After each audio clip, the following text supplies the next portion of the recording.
요즘 자영업, 특히 외식업을 운영하시는 분들은 정말 힘드실 겁니다. 여러 이유가 있겠지만 그중 식재료비 폭등은 정말 감당하기 어려운 큰 문제가 되었죠. 한때 국민 음식으로 불리던 김밥조차 이제는 서민 음식의 배신이라는 말까지 나올 정도로 가격이 올라 외면을 받고 있는 게 현실이 되었습니다. 이번 영상에서는 최근 외식업계가 겪고 있는 식재료 폭등의 원인 및 대책에 대해 이야기해 보겠습니다. 사실 요즘 사장님들이 체감하시는 식재료비 상승은 단순한 물가 인상을 넘어선 폭등 수준입니다. 그리고 이 배경에는 복합적인 요인들이 작용하고 있습니다. 25년 8월 말 기준으로 80kg당 쌀값이 21만 8,520원에 달하며 지난해 같은 기간보다 11%나 올랐습니다. 특히 찰별을 도정한 찹쌀 가격은 45.6%나 급등하여 실제 유통가는 40만원 선까지 100% 가까이 폭등했습니다. 이러한 가격 상승의 주요 원인 중 하나는 정부가 쌀값을 일정 수준으로 유지하겠다고 약속했던 정책입니다. 이 약속에 따라 2024년 20만 톤,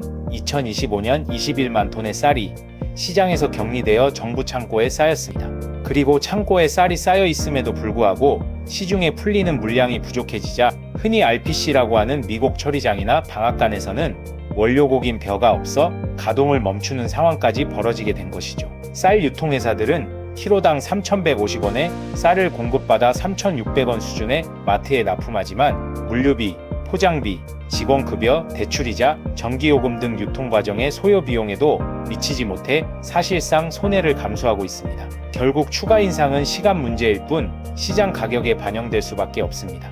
올여름 기록적인 폭염으로 인해 계란 생산량이 크게 줄었습니다. 국내 양계장의 대부분이 폐쇄형 구조라 열이 잘 빠져나가지 않고 닭은 자체 체온 조절 기능이 없기 때문에 폭염이 닥치면 폐사율이 급증합니다. 실제로 5월 20일부터 9월 1일까지 폐사한 가금류는 총 169만 6,400만 마리에 달합니다. 9월에는 산란계 사육 마리수가 전년 대비 1.6% 감소하고 실제 달걀을 생산할 수 있는 6개월령 이상 마리수도 0.8% 줄어들 것으로 예상됩니다. 이에 따라 9월 일평균 계란 생산량은 전년 대비 1.1% 감소할 확률이 높습니다. 공급은 줄어드는데 추석 명절을 앞두고 계란 수요가 늘어나면서 당분간 가격이 오를 것으로 전망되고 있죠. 결론적으로 국내 농축수산물 물가는 지난해보다 4.8% 상승하여 13개월 만에 최대치를 기록했습니다.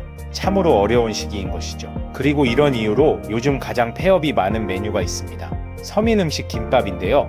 왜 이렇게 김밥 매장들의 폐업이 많은 걸까요? 예전에는 1,000원대였던 김밥 한 줄이 이제는 4,000원이 넘고 5,000원까지 하는 곳도 흔해졌습니다. 코로나 이후 배달 및 포장 비용 증가와 물가 상승이 복합적으로 작용한 결과라고 할 수 있는데요. 결국 소비자들은 가격이 너무 오르자 이 돈이면 차라리 다른 걸 먹겠다는 반응을 보이며 외면하게 되었습니다. 그럼 왜 이렇게 비싸진 걸까요? 앞에서도 언급했지만 김밥의 주재료라고 할 수 있는 쌀과 계란, 그리고 김까지 단순히 오른 수준이 아니라 폭등을 했죠. 거기에 인건비, 임대료, 배달비까지 정말 모든 것이 올랐다는 것이 맞는 것 같습니다.